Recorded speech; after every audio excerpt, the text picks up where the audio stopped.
Welcome live to our second edition of our meeting between Arlington and Tampa Bay. Justin Granite here with you in the Bay Area. Grace Remington out in Arlington, Texas for Game 2 of the World Series. Grace, last night the Rays lose 8-3 to the Dodgers. When asked today if he's panicked, Kevin Cash laughed it off and said, "Come on, you know me." There is no panic in this team, Grace. We saw it in Game 1 against the Yankees when they lost 9-3 and then 3 straight losses to the Astros. They're just calm, cool, and collected. Even though they've never been in this specific spot before, they've had their backs against the wall. And tonight, it starts with Blake Snell, the former Cy Young. He needs to give them some length, Grace. Yeah, Justin, I like what you mentioned at the top, what Kevin Cash said, because I do think one of the questions we had coming out of Game 1 was, did Kevin Cash, manage nervously? Because like we talked about yesterday, he's known to have one of the quickest hooks of any manager in the league, yet he left Tyler Glasnow in for a career-high 112 pitches, and that fifth inning kind of just blew up on him and cost them the game. They really need to rely on Blake Snell in Game 2 tonight because they already had one ace get tossed around. They can't have it for two, But we're hoping to see the 2018 version of Blake Snell. And, the Dodgers don't like thinking about that year. That's when they lost back-to-back World Series. But that was when Blake Snell was at his peak, his Cy Young form. And, we're hoping at the biggest stage of his career to this date that's the Blake Snell we see tonight. They're taking batting practice right now, so let's just give you guys a look at that. Back to Blake Snell, this Dodgers lineup is probably a combination of all the lineups that the Rays have seen to date. They got through the Blue Jays, the Yankees, the Astros, but the Dodgers are just kind of the epitome and combination of all those with their patience, their experience, and their power. And they don't swing. They don't chase if you're out of the zone. So that's the key for Snell tonight, is to get all his pitches in the right location.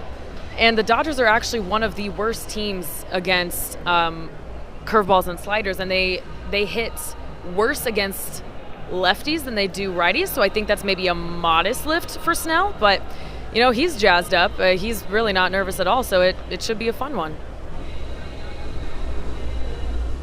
Yeah, and Blake has an ERA under 3.5 this postseason. The problem is he just hasn't given length. And when you look at the Dodgers, and they'll wait out any pitcher, similar to what the Rays saw with the Yankees, but with Blake raising that pitch count so high so quickly, you want to pound the strike zone if you're Blake. And we saw how angry he was in Game 6 of that ALCS when Kevin Cash came out and gave him the quick hook. And he showed his frustrations, a couple words that are a bit too naughty for our Facebook Live to repeat, but man, Blake's a competitor and he wants to be out there. Now, the flip side, the Rays offense, it has struggled throughout these entire playoffs, but they have found a way, regardless of just relying so heavily on the long ball, to continue to win games and produce offense. But against a team like the Dodgers, and Tony Gonsolin, who the rookie is starting tonight for the Dodgers, who pounds the strike zone and doesn't give up many home runs, they're presented a problem here, is the Rays offense.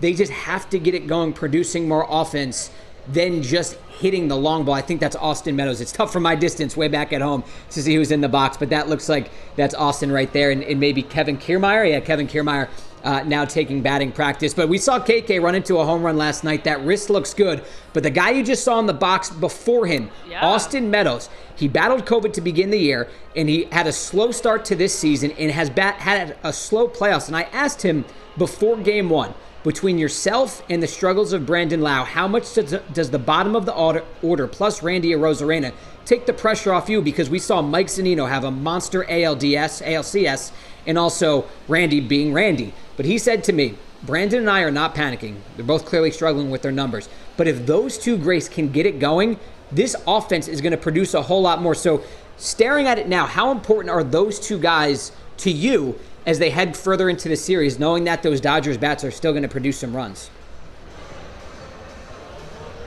Oh, yeah. I mean, I think Austin and Brandon Lowe have been so quiet.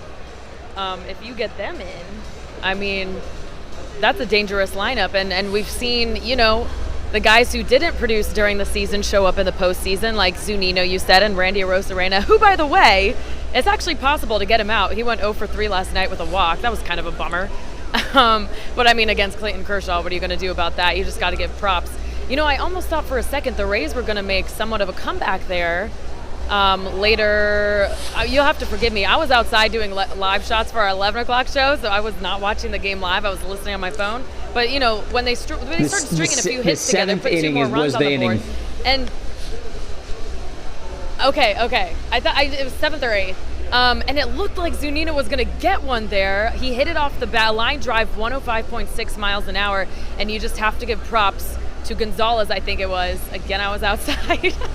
There's just not any way to beat that. Zunino, right mindset. But, yeah, man, they've been relying on the long ball this entire postseason, which isn't a bad thing.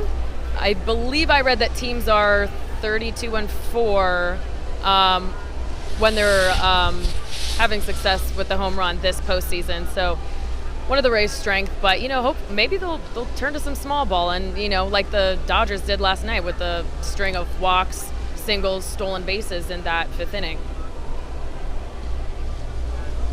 Yeah, Grace, we saw Mookie Betts do it, wreak havoc on the Rays. 2 stolen bases in a walk in the same inning. The only other player in baseball history to do that in a World Series, Babe Ruth.